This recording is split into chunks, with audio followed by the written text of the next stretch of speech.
Hey guys, it's Alexandra from EyeLoveKnots.com and yarncraftsandcoffee.com. Today I'm going to show you how to make a really cool washcloth that just has great texture to it.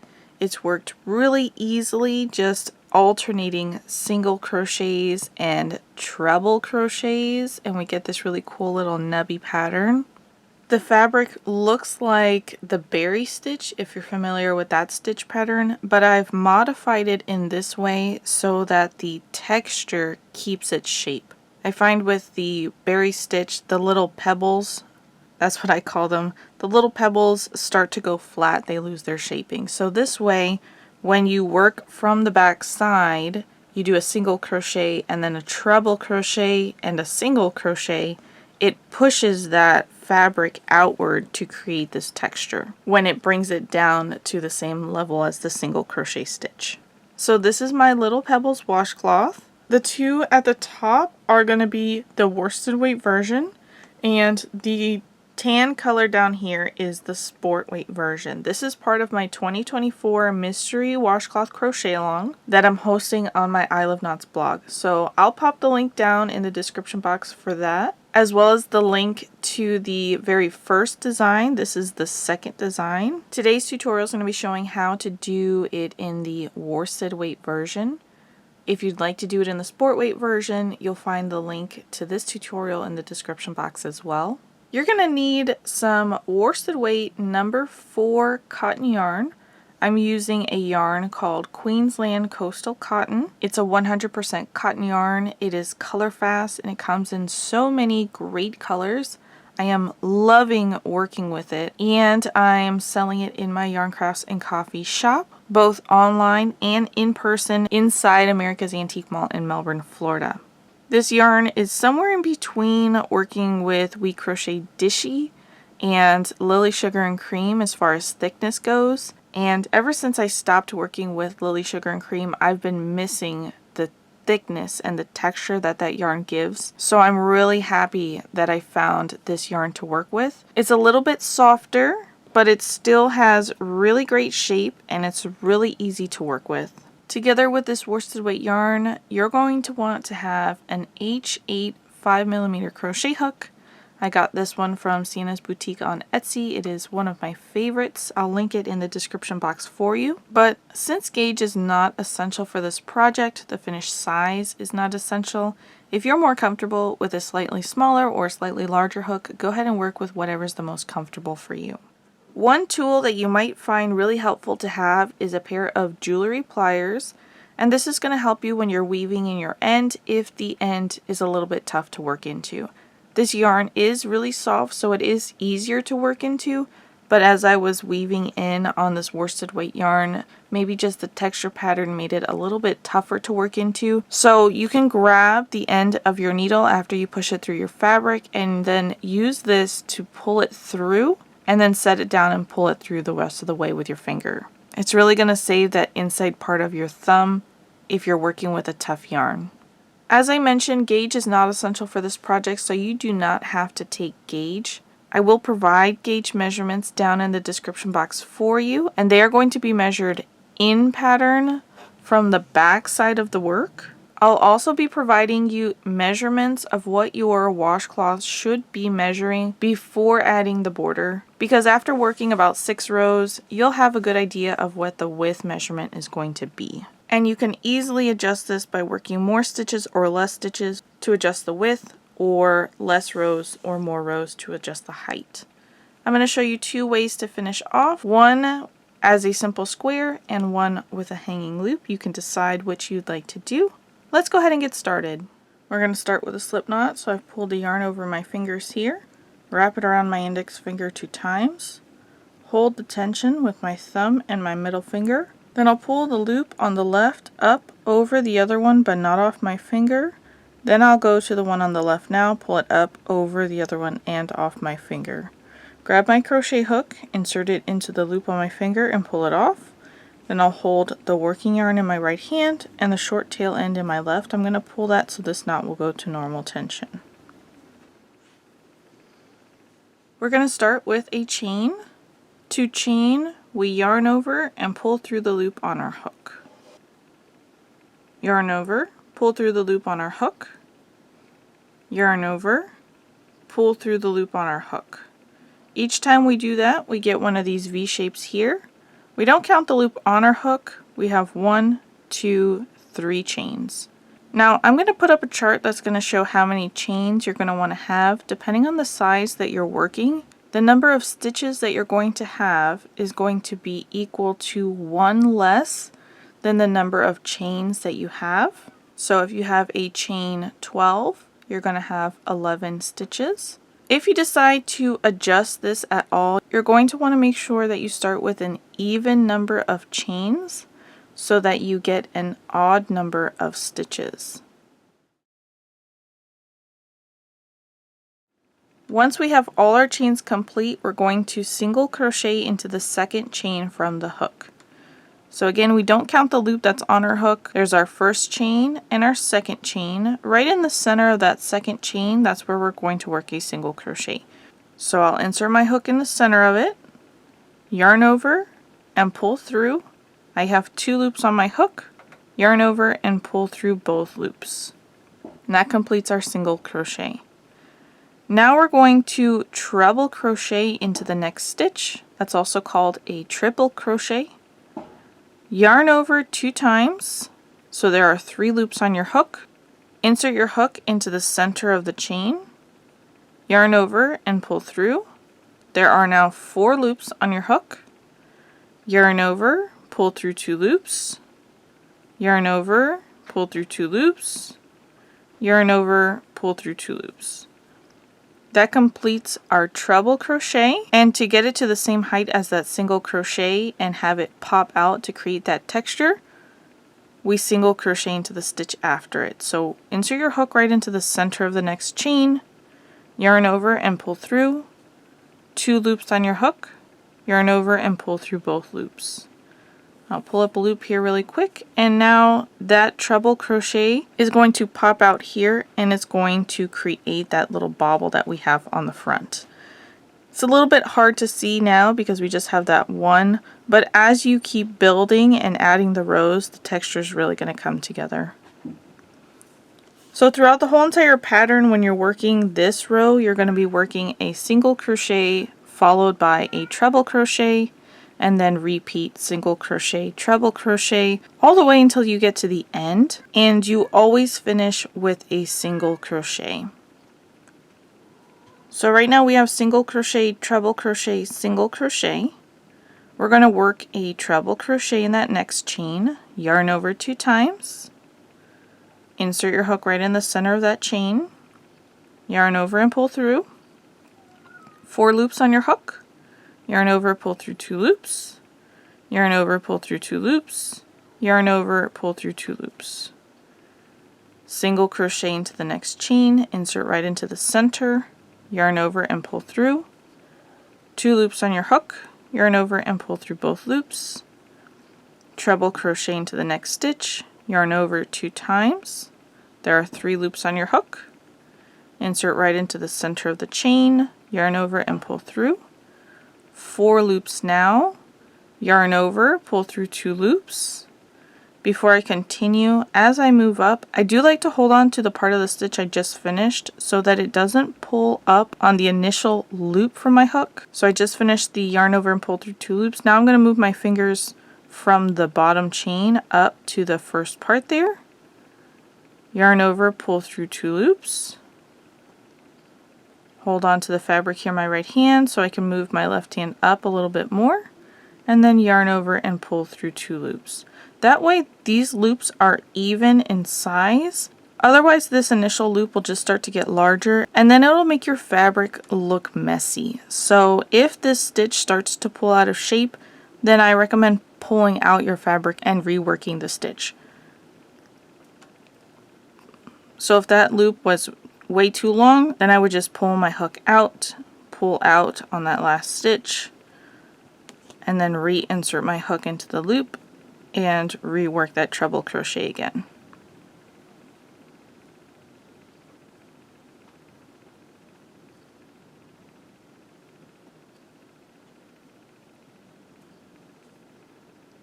Then we single crochet into the next stitch, and that's what brings it down so that it's even with the single crochets.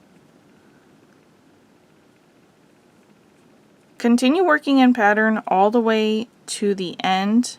In that very last stitch, end with a single crochet.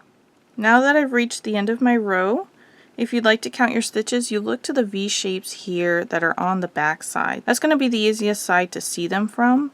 Right here at the top, 1, 2, 3, 4, 5, and so on. The treble crochet V shapes are going to be a little bit bigger than the single crochet ones next to it. To start the next row, we're going to chain 1 and turn. Now we're looking at the front textured side. Each time we work from this side of the fabric, we're just going to single crochet all the way across. Insert your hook into the very first stitch there, picking up both loops of that single crochet. Yarn over and pull through. 2 loops on your hook, yarn over, pull through to complete that single crochet.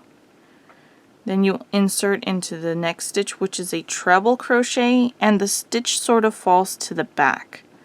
So it's right here at the top, rotating a little bit to the back so that I can see the V shape and pick up both loops, and then complete a single crochet. Single crochet into the next stitch, which is really easy to see there. And then single crochet into the next treble crochet, rotate it just a little bit so that you can see where to insert your hook to pick up both loops of that V shape. Single crochet into the next single crochet, and then single crochet into the next treble crochet. Go to the top of it, rotate a little bit, and then you'll see where to insert your hook to pick up those 2 loops. And you just continue all the way across the row, single crocheting into each stitch. So you're going to have the same number of stitches in this row as you did in row 1. They're just going to be all single crochets. And after we work into that very last single crochet, we've completed our row. Now we're going to go back and work another textured row. Chain 1 and turn. Each time you're looking at the flat side, that means we're working from the back and we're going to be working the textured row. So we're going to start with a single crochet into this very first stitch. Then we're going to work a treble crochet into the next stitch.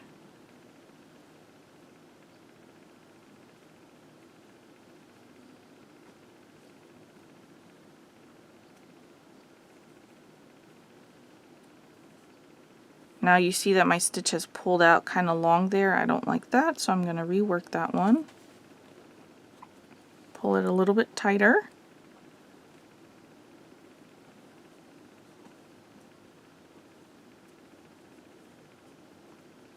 Single crochet into the next stitch. Treble crochet into the next stitch.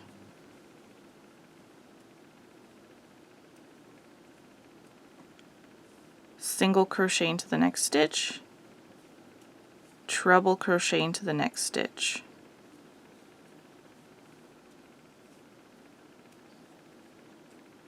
Continue in pattern all the way across, single crochet into the next stitch, treble crochet into the next stitch.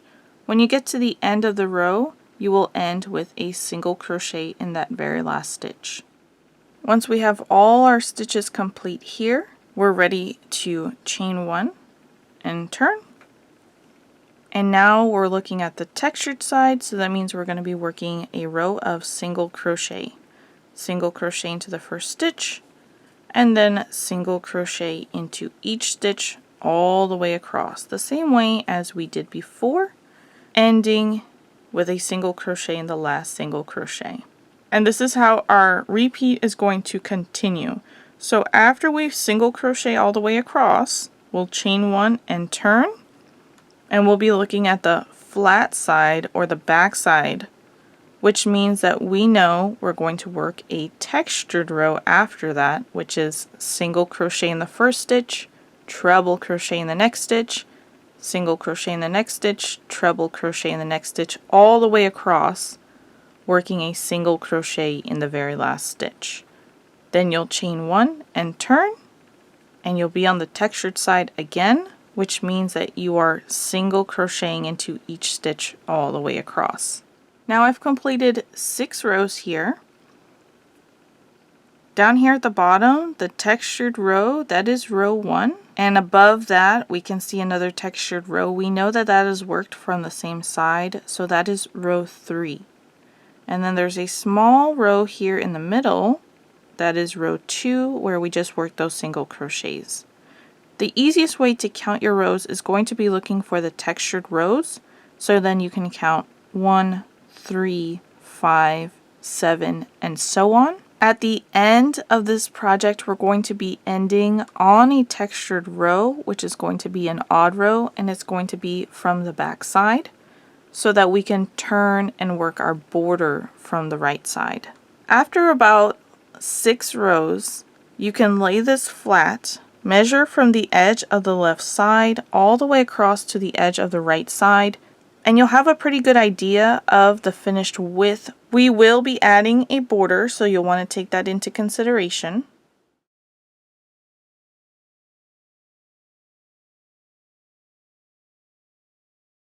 Now, if you'd like this to be smaller, then you would work less stitches, subtracting in multiples of 2.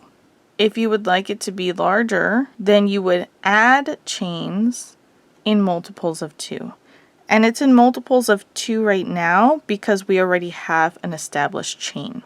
Just remember, going back to when we worked our chain, if you adjust the number of chains, you just want to make sure that you have an even number of chains so that that will equal an odd number of stitches. I'll go ahead and put up a chart now that shows how many rows you're going to want to have depending on the size that you're working.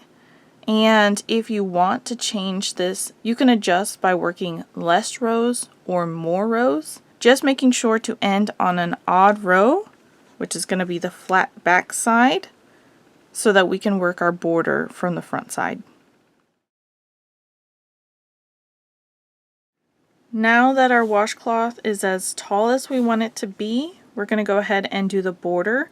We've just finished working one of the rows of the textured pattern, so we've finished on the wrong side. And now we're going to get ready to do the border. After we turn, it's going to be worked from the right side. So I'm going to show you 2 different ways to finish. You could either leave it as a square, or you can add a hanging loop. So I'm going to show you how to get started for each one. Then we're going to jump into how to work the rest of it down the side, across the bottom, and up the other side. And then I'll separate the ending so that I can show you without the hanging loop in the white and then with the hanging loop in the green. So you can use the timestamp in the description box if you'd like to jump ahead in the video to the finish that you're going to be doing.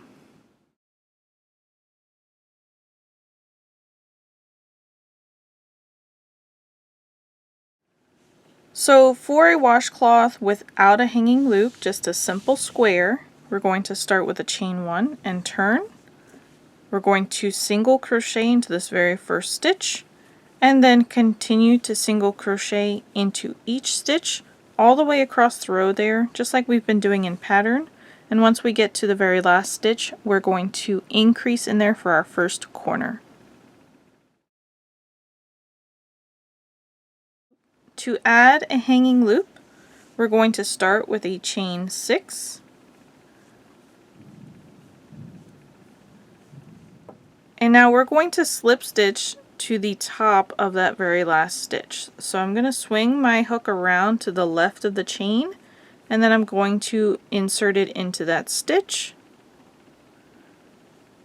yarn over, pull through that stitch, and then pull through the loop that's on your hook. That completes a slip stitch. And now we have a little loop that we're going to be working some stitches into. So we'll start with a chain 1 and we'll turn. We're going to insert our hook right into the center of that ring, picking up the chains on our hook, and we're going to complete a single crochet. We're going to continue working, so we have 10 single crochets in here, and if at any point you run out of space as you're working, hold on in your left hand to the chains that are left, and in your right hand grab the stitches and pull them down. They'll slide down the ring to make space for you. I have 10 single crochets complete in my ring. I'm going to skip the first stitch, which is the one that we slip stitched to, and I'm going to work a single crochet into the next stitch. And now continue single crocheting into each stitch all the way across there, very similar to how we've been doing in pattern. And once we get to the very last stitch, we're going to increase together so we can form our first corner. I've come to the end of my row here. I have one more stitch left, and in this last stitch we need to increase or work multiple stitches in there so that the corner will lay flat. So you can do this different ways depending on the shape that you're looking for. For a more rounded corner, you could do a single crochet, chain 1 single crochet, or 3 single crochets. And for a more square corner, you can do single crochet, chain 2 single crochet, or single crochet, half double crochet, single crochet. You choose whichever you like best. For mine, I'm going to do a single crochet, chain 1, and then single crochet back into that same exact stitch. And whichever you do here, you're going to repeat on your other corners as you're working around. We're going to go ahead and start working down the side. And when you're working down the side of fabric worked in single crochets, you're going to work just one stitch into the side edge of each row. So you're going to see two different types of stitches here. The very next stitch here looks like a V shape, and then the next one looks like a hole. Then we have one that looks like a V shape and one that looks like a hole. And that pattern continues all the way down. Those are going to be the stitches that we're looking for so that we can work into them. And we want to work into the side edge of the stitches, not in between the stitches, so that it doesn't create a lacy edging. We're going to insert our hook in the center of this V shape here, picking up 2 loops on the side, and we're going to complete a single crochet. Now in the next stitch that looks like a hole, we're going to insert our hook right into the center of it. There are going to be 2 loops on your hook as well. They're a little bit tighter, so it's harder to see. And then we'll complete a single crochet. Now we have the V shape here. Insert your hook right in the center of that stitch, picking up the 2 loops on the top. Single crochet, insert your hook into the next stitch that looks like a hole right in the center, and complete that single crochet. And now you just continue working this pattern all the way down the side here, working just one stitch into the side edge of each row. Once we finish down at the bottom, we're going to increase again in that next corner, the same way as we did when we started working down this side. So here at the end, I've reached the last stitch over here. You can see that this row of single crochet in the center of that last textured row and the next textured row, I worked my single crochet there. Now I'm going to pull the chains out of the corner, and I'm going to work my corner into the very next stitch there. So into that same stitch, I'm going to repeat my same increase, single crochet, chain 1, single crochet. And now my second corner is finished.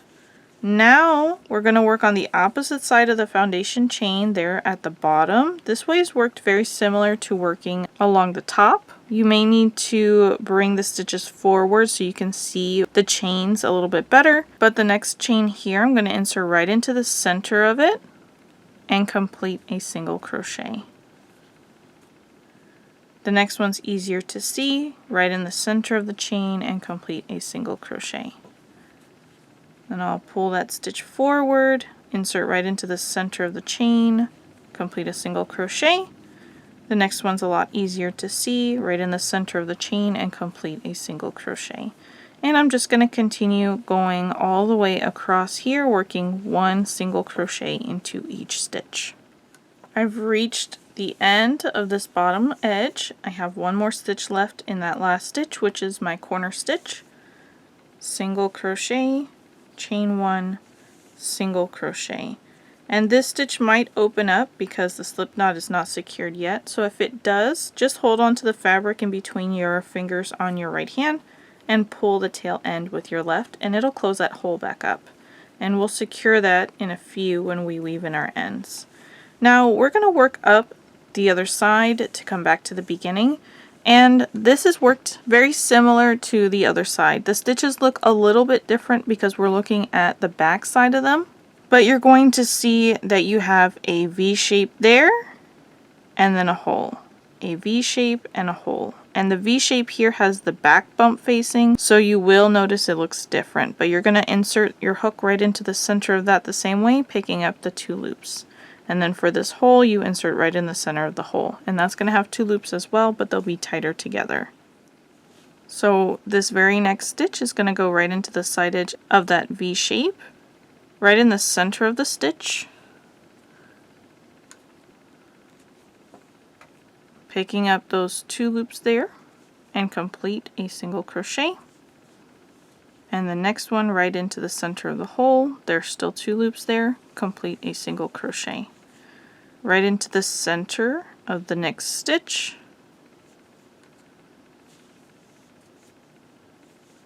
and then right into the center of the next hole.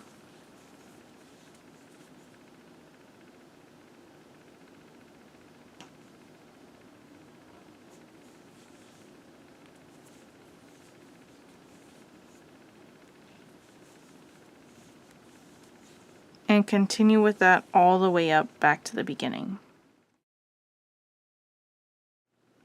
I've made it almost to the end of this last side. I have 1 more stitch to work into here, and then I've made it to the beginning. So we need to increase in this last corner to match our other corners. I'm going to insert my hook right into the same stitch and complete a single crochet. And then instead of working a second stitch in there to complete 3 stitches, I'm going to slip stitch. The slip stitch is going to take up the space of that last stitch. So insert your hook underneath both loops of the first stitch, then yarn over, pull through that stitch and through the loop that's on your hook, and now we've completed our round. You could add additional rounds to the border on top of this, but I'm going to go ahead and fasten off now with a tail end long enough I can comfortably weave in.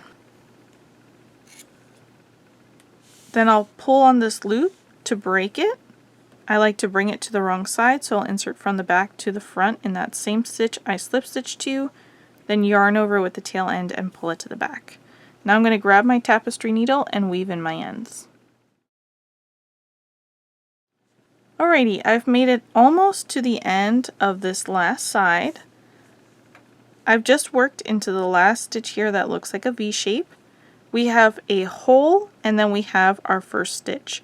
We're going to be skipping this last stitch here and slip stitching to the first stitch that we worked into the hanging loop. Here on the hanging loop, you're going to see some stitches down here at the bottom that are sort of twisted. You'll want to make sure that you're skipping that part and you're going into the actual stitch that's above it that looks like a V shape. Insert into that stitch, picking up both loops, yarn over, pull through that stitch and through the loop that's on your hook, and this slip stitch is going to take the place of that last stitch that we just skipped. It's also going to bring the loop a little closer to the body. And now we're just going to fasten off here with a tail end long enough we can comfortably weave in. I'm going to come back here, pull up on this loop to break it. I like to bring it to the back side, so I'll insert right into the same stitch I just slip stitched to from the back to the front. Yarn over with the tail end and bring it to the back. Now I'll grab my tapestry needle and weave in my ends. I'm going to show you how to weave in the end around the hanging loop, and I'm going to show you how to weave in the initial tail end. If you've decided not to add the hanging loop, Then you have 2 tail ends that are going to be woven in the same way, just like the initial tail end that I'm going to show. That's how you'll also weave in the end where you finished. I'm going to start with that initial tail end down at the bottom. If you are not doing a hanging loop on your washcloth, then both of your ends are going to be woven in the same as this one.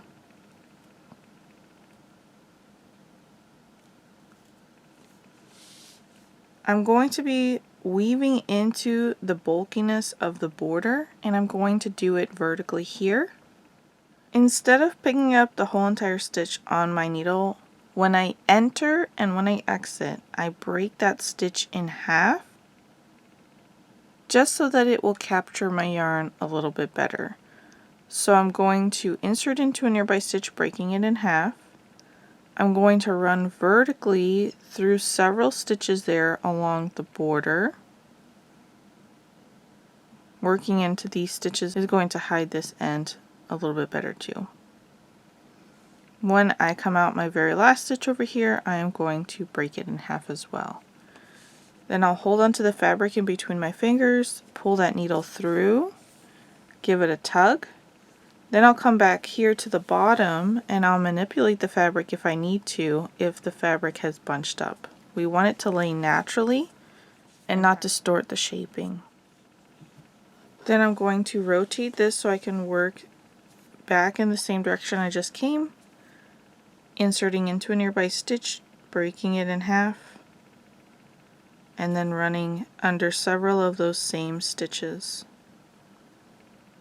breaking the last stitch in half as I exit.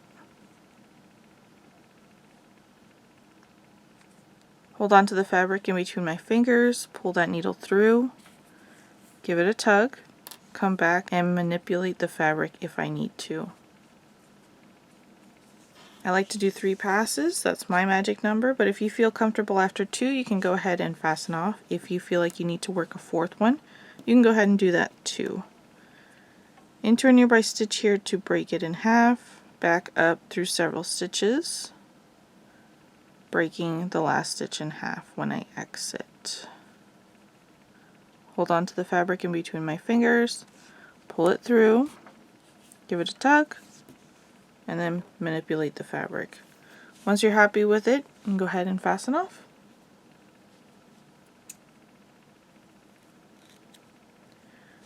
Now I'll go ahead and do this one up here where the hanging loop is. And I'm going to just bring this stitch up one so that I can come down the side. Just because there's not enough stitches here for me to go over and hide my tail end that well. So I've just turned it around. My tail end is coming out of this last stitch down here.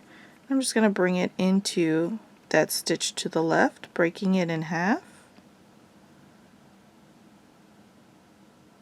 And then I'm going to run vertically through several stitches there on the side.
And now our washcloths are ready to go. Guys, thanks so much for watching my video. If you've enjoyed it, please make sure to smash that like button to let YouTube know that you liked it, and subscribe to my channel while you're there. Pop down into the description box below for the link to this washcloth pattern, as well as the link to the 2024 mystery washcloth crochet along. I would love to know, do you like to add hanging loops to your washcloth, or do you prefer a simple square or rectangle shape? Drop me a comment below and let me know. And I'll catch you guys next time.